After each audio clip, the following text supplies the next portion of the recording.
देखो सुनो, सबसे पहली चीज कि अगर हम एक स्ट्रेटेजी, स्पीड और प्रिपरेशन सबको अगर मर्ज करके मैं कुछ चीजें आपको बताऊं, तो आपको ना सबसे पहले एक प्रॉपर शेड्यूल बनाना चाहिए, है ना। आपको एक प्रॉपर शेड्यूल बनाना चाहिए, और शेड्यूल जो है उसमें दो चीजें होनी चाहिए। आपका एक तो नंबर ऑफ आवर्स होना चाहिए जो एक टेंटेटिव होना चाहिए, है ना। मेरी नजरों में जैसे आप 3 घंटे 4 घंटे क्लासेस अटेंड करते हो, इसको साइड कर दो, इसको अपन छोड़ दें क्योंकि ये तो आप पढ़ते हो, है ना। लेकिन इसके अलावा आपको कम से कम 5 to 6 आवर्स निकालने चाहिए। थोड़ा कम होगा, इससे ज्यादा होगा चलेगा, लेकिन एक 5 to 6 आवर्स की एवरेज स्टडी आपकी होनी चाहिए, या ईच सब्जेक्ट 1 आवर तो 1.5 आवर तो मिनिमम आपका होना ही चाहिए, ठीक है।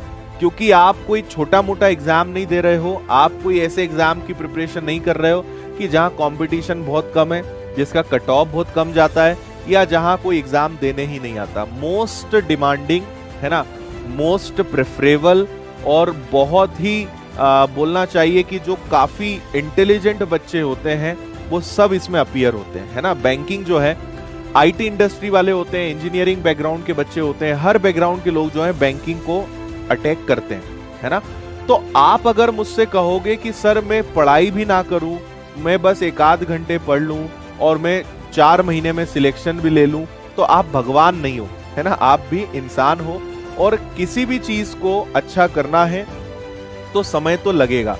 आप ये मान के चलिए कि एटलीस्ट 5 to 6 मंथ्स, 5 से 6 महीने, ये एकदम कड़वा सत्य है जो मैं आपको बता रहा हूं।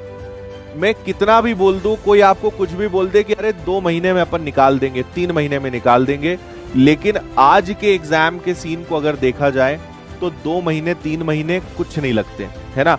आपको 5 to 6 मंथ्स बहुत डेडिकेटेड, बहुत ही गजब का हार्ड वर्क के साथ आपको मेहनत करनी पड़ेगी, है ना।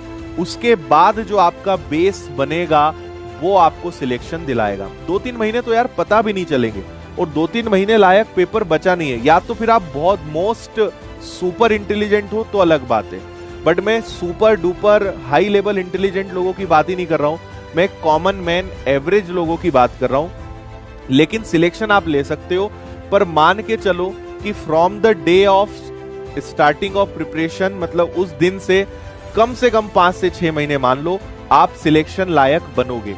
वो भी तब जब 5 से 6 महीने आपने रेगुलर पढ़ाई करी होगी, हर दिन आपने एक प्रॉपर रूटीन को फॉलो करा होगा। 5 से 6 महीने बहुत मायने रखते हैं। लोग 1-1, 2-2 महीने में उनकी हवा निकल जाती है ना। वो बोलते हैं अरे सर हमसे तो नहीं हो पाएगा इतना 5-5, 6-6 घंटे पढ़ना। तो पहली बात कि अगर आप 5 से 6 घंटे कम से कम आने वाले 6 महीने तक निकाल सकते हो, तो उसके 6 महीने के अंदर अंदर आप अपने आप को बैंक में निश्चित रूप से पाएंगे।